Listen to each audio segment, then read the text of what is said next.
no, no, no, I have to be perfect now. Like, where do you think that stemmed from, would you say? Well, we can dive into our growth and fixed mindset because of a lot of it is the language that they've heard over time that is intended to be well received, right? Like, you are so good. You are the best athlete I've ever seen.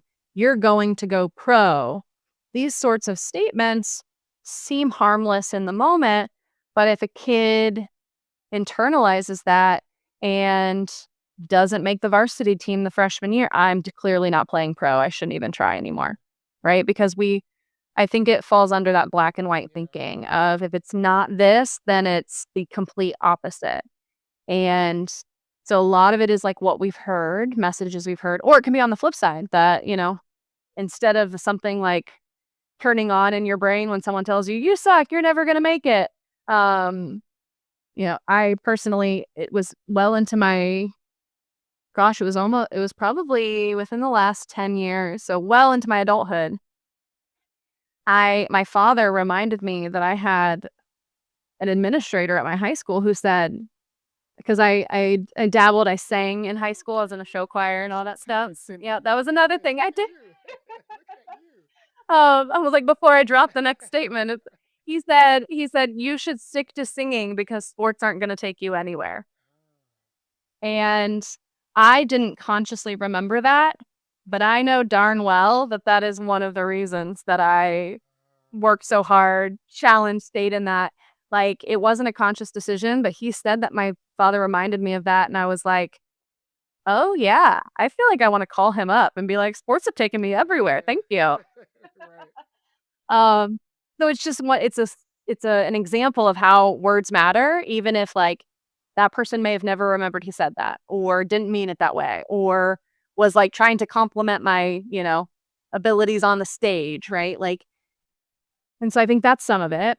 And then the other aspect of sports is we are still focused on punishment. True. So punishment in the sense of like running sprints, being punished with like, whatever it may be, sprints, push-ups, like whatever the punishment is for making mistakes. If that's what people choose to do, that's fine. But we also have to recognize punishment is verbal too. So when we are saying, God, I suck, that's punishment, right? We think it's going to help us be better. Or, man, I'm the worst player ever. Well, good. Something has to light a fire under you so you perform better. Like, that's not really going to happen, though, because why would I go work hard at something that I think I suck at? Yeah, yeah. Right.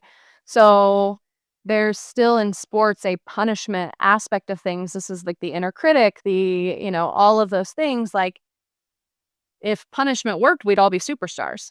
Like if that inner voice, that negative self-talk worked, we'd all be superstars. We'd all be great, you know. But that's not the case. And you said something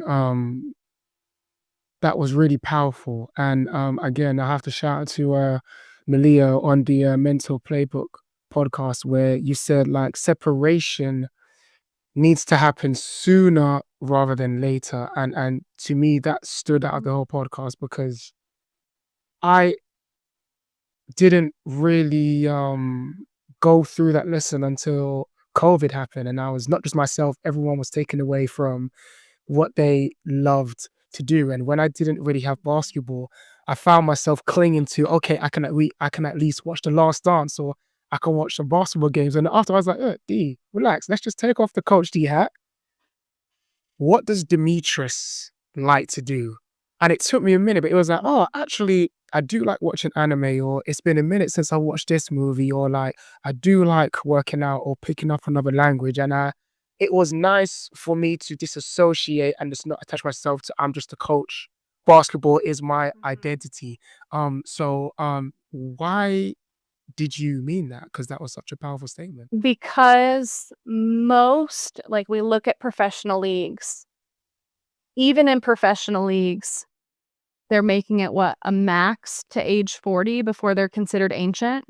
And that's ancient, making it that long in a professional league. And so at some point, your sport will end as an athlete.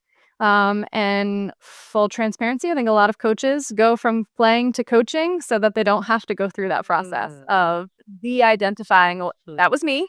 I didn't have to face mine either." Like that's a self-proclaimed identity thing that I did. I never left. I didn't have to grieve being done with volleyball because I never stopped. 2 club seasons ago was the first time I had ever taken a year off ever, and I think that it was a total of 19 years that I was around volleyball, whether playing, coaching, playing and coaching. And I wasn't miserable. I didn't hate it. I needed to see if I missed it or if I was just doing it because it was routine and what I had always known, right?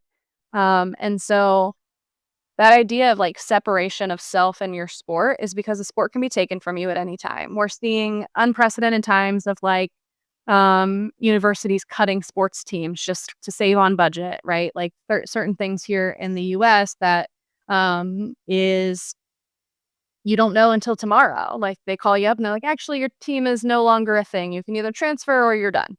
Um, and if you aren't preparing for that, then it's going to be a shock. You're going to feel really confused, overwhelmed. But if we're thinking in the back of our head, hey, at some point this is going to end, I can start that grief process now. And, a lot of the times I'll start it with like athletes that I work with, like their sophomore, junior year, right? About halfway through, because it's still all fun and games in those first couple of years. But even as a junior or, third year, or you're closing in on your time to be done, you still have that thought of like, oh, this is my last season. That's not my last season. This is my last game that I'll ever play at this location.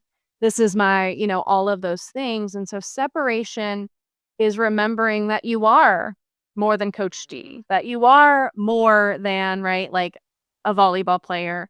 And it is important to I encourage everybody, every athlete to have friends outside of athletics, um, you know, because you'll want that space. It'll help you to have less resentment toward your teammates because you spend 50 hours a week with them or whatever, right? I don't care how much you love them, you're going to get annoyed because you're in the same space all the time.